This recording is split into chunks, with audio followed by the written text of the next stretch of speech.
Spain మాత్రం అమెరికాని లెక్క చేయనంటోంది, పట్టించుకోనంటోంది. ఒక పక్కన స్పెయిన్‌లో ప్రజలు చచ్చిపోతున్నారు. అక్కడ ప్రజల మీద దాడులు జరుగుతున్నాయి.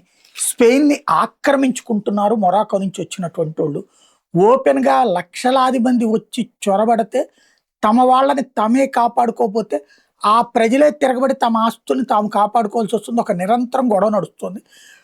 క్వెట్టా నగరంలో. అలాంటి అసమర్థ పాలకులు ఇప్పుడు ఏదైతే అమెరికాకి సంబంధించినటువంటి బేస్ అన్నటువంటిది చాలా కీలకమైంది. అమెరికన్ ట్రూప్స్ 3000 మంది ఆ స్పెయిన్‌లో ఉంటారు. వాళ్ళందరిని విత్‌డ్రా చేసుకుంటామని అమెరికా జెప్పింది.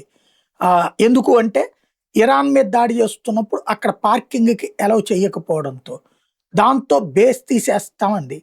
తీసేసేసుకుంటే తీసేసుకోండి పోండి అని జెప్పింది స్పెయిన్. దాంతో ట్రంప్ బేస్ తీసేయడమే గాదు, నిన్ను నాటోలో నుంచి గూడా తీసేస్తామని జెప్పింది. దమ్ముంటే చేసుకోమంటోంది.